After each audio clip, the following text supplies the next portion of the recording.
Hey everyone, welcome back to Installation 00. This is Law and Theory, and today we're discussing the particulars of the flood outbreak on Alpha Halo, because I think there is more to it than what we get at face value. So let's take a closer look at Installation 04 and its flood containment facilities. The Forerunners had Installation 04 constructed by the foundry of Installation 00 approximately around the same time as the rest of the Halo array, circa 97,445 BCE, during the Forerunner Flood War. The array was designed by the Forerunner builders to combat the parasitic flood by eradicating them and all sentient life in the Milky Way galaxy. After the rings were built, Installation 04 and its fellow Halos were distributed from Installation 00 to positions across the galaxy through slipstream space portals.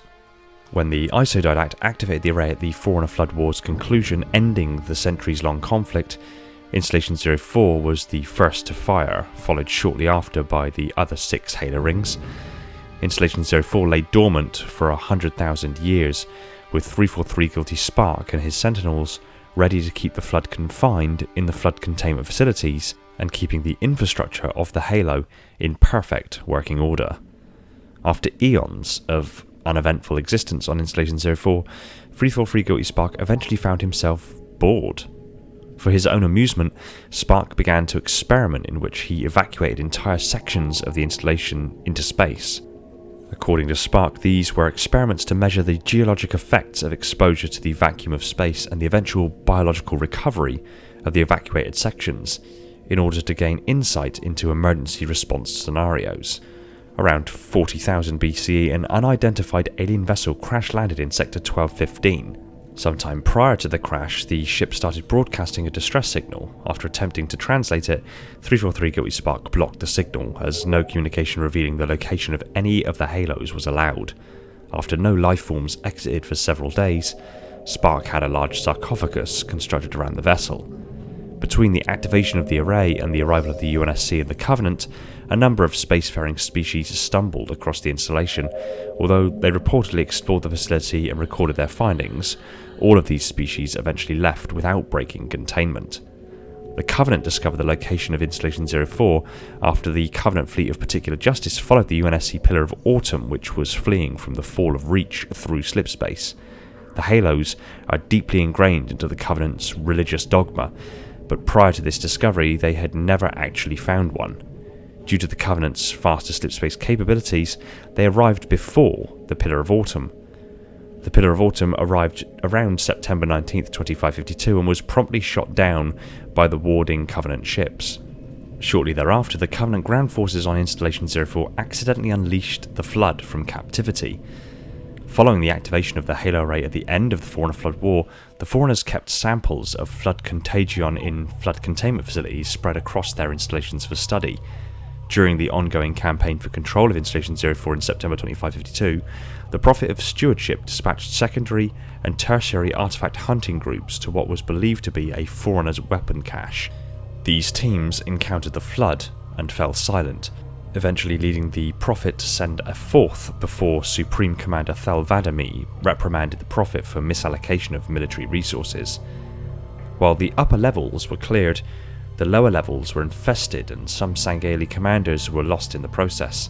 During this time, a Sangheili warrior named Qualamy purported to deliver a cache of weapons to the Covenant troops in this facility, though he was eventually captured by UNSC forces and interrogated for hours in Alpha Base. Despite the success of the raid on the Pillar of Autumn conducted by Lieutenant Melissa McKay, bringing much needed supplies to fortify Alpha Base, Captain Jacob Keyes decided to personally lead a small force of Marines to investigate the supposed weapons cache. The Marines were inserted by Pelican dropship into the swamp surrounding the facility and proceeded to make their way inside on foot.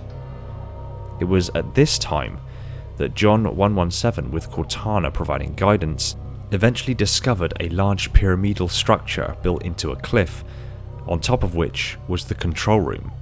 Upon reaching the chamber, Cortana accessed the installation systems and discovered a terrible secret quarantined within the installation.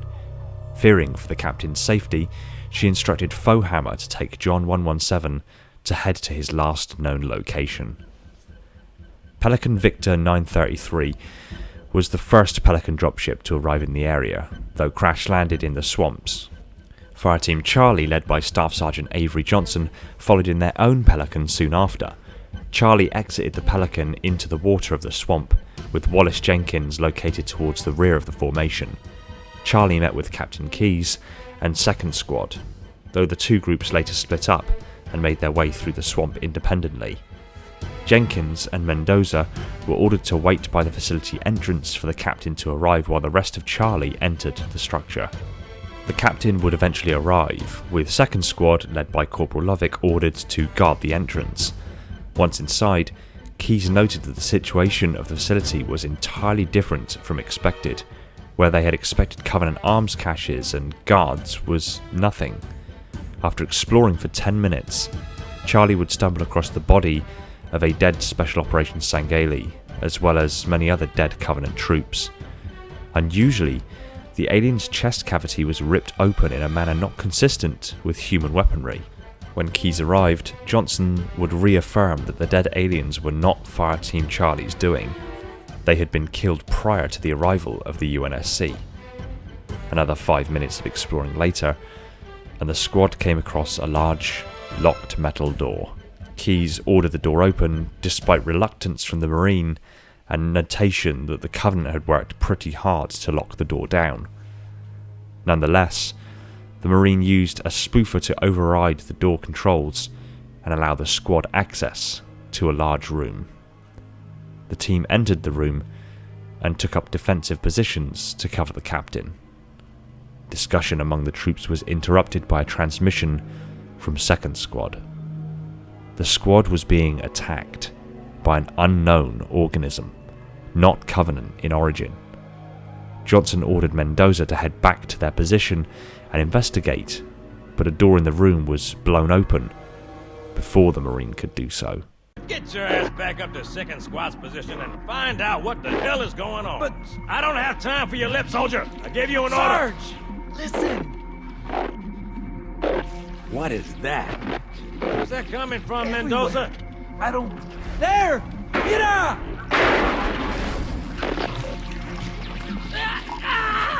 Hold still! Hold still! Let him have it!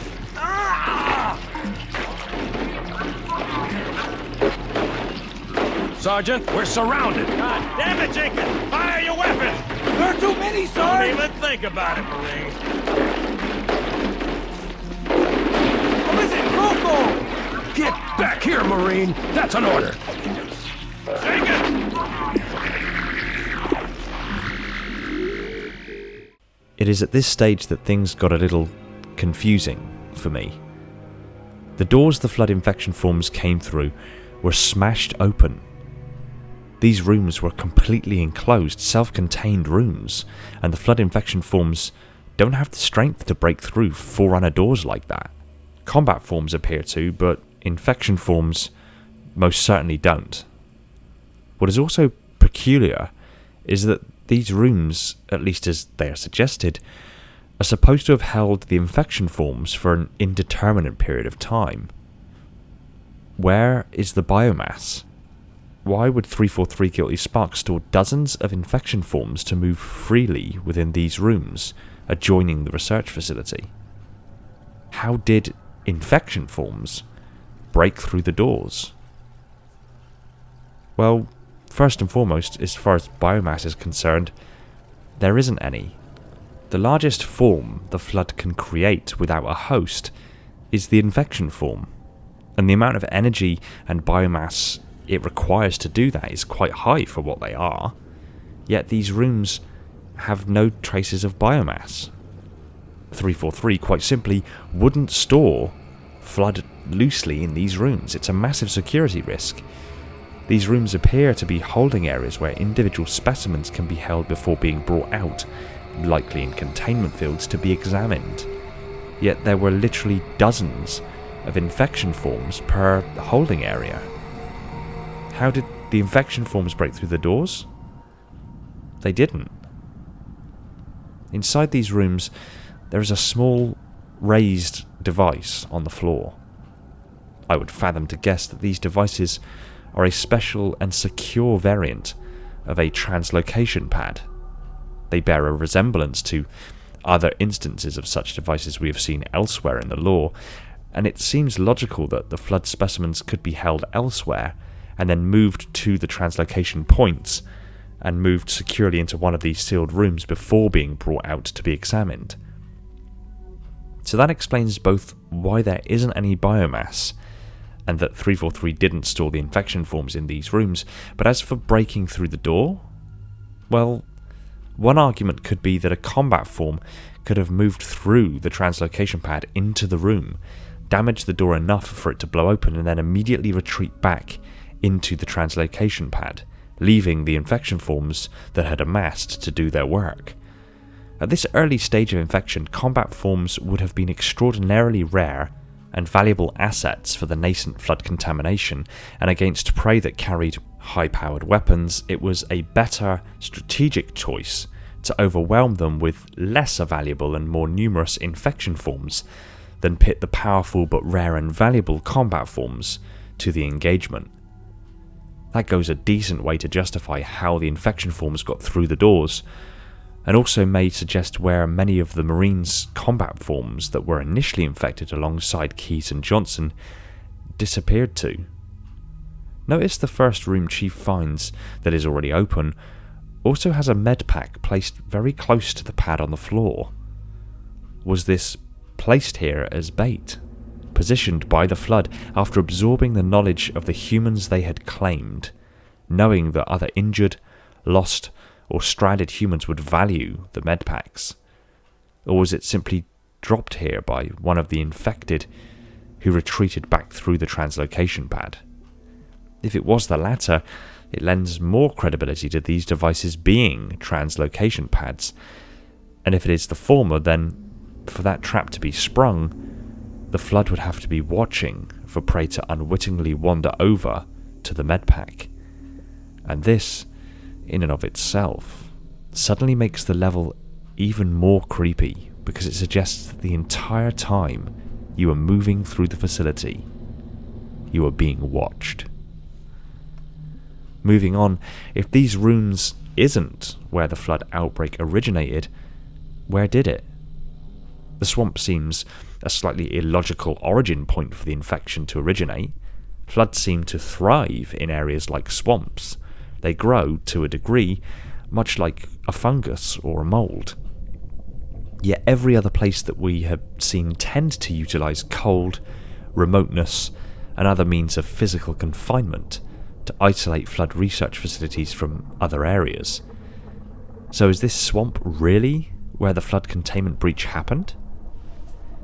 In the books, the Flood seemed to emerge from places within the ring across its entire surface, yet the suggestion is that it is this exact facility that the Flood broke out of.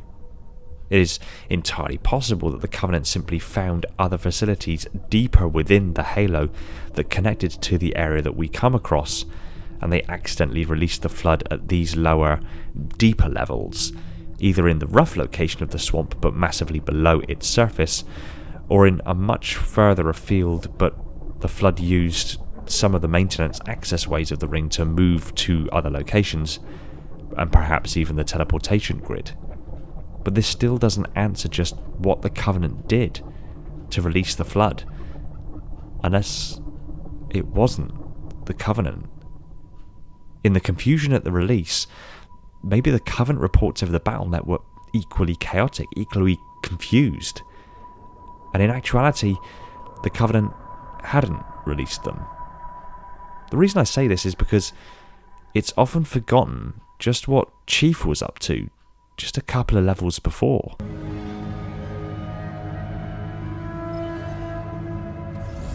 Good.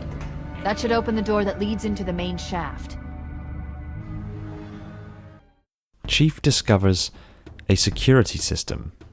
Yes, it would appear at face value that he simply disactivated the security system of the silent cartographer, but what if it went further than this?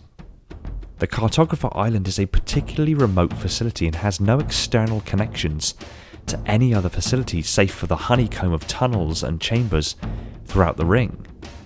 Why place a map, of all things, on an island in the middle of a sea miles away from anything.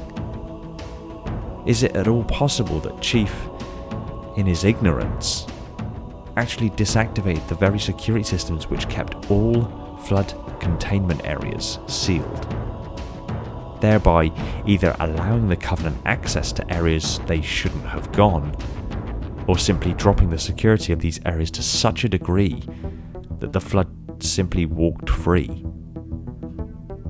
Is it possible that the Covenant accidentally released the flood from a much deeper facility? If so, did the flood gain access to the facility Keyes, Johnson and eventually Chief go to by using teleportation or translocation grids to get valuable combat forms to break through the doors? If the flood did use the translocation grids, did they set traps or watch Chief as he moved through the stations? And ultimately, was it even actually the Covenant who released the flood? Or was it Chief all along, after deactivating the security override system at the Silent Cartographer? These mysteries continue to perplex, but I'll keep looking for answers, as long as you keep watching my 6. Thanks for watching. Stick your comments down below. I look forward to what you have to say.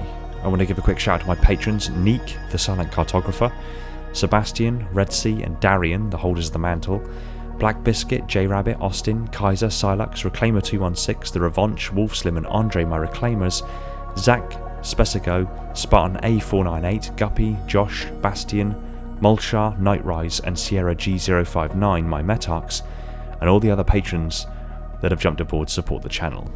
You guys are awesome, and all this wouldn't be possible without you. Oh, and while we're on the subject, if you haven't seen my recent posts on Patreon, the benefit for the tiers are now in full production, including the primary clay casting of the battle damaged Spartan armor plates that I've been promising you guys for a while, the Floodspore Containment Unit keyring, and the Mjolnir Power Supply Control Unit power banks, plus expect loads of new goodies, including t-shirts, mugs, posters, stickers and other cool merch to come online over the next couple of days. Tiers will be upgraded automatically, and those with those tiers are already pre-qualified for the new merch. Again, it's a little thank you to you guys. And if you're not on Patreon, don't worry, I'm looking into sorting out YouTube memberships to this channel this week as well, so loads of perks coming there too. And don't forget, you can always pick up some swag from my Teespring store below. Just me trying to show some love to the people who have honoured me with their views, comments, subscriptions and support for all this time. Much love, everyone. If you like Halo lore discussed to insane levels of detail, hit that subscribe button and the little bell icon so you're told the second a new video hits the shelves. Be sure to support us on all major social media channels, including Discord, and if you really love the channel, consider heading over to Patreon and supporting the channel over there. It would mean the world to me and would free up more of my time for me to put into this content and other Halo related goodness.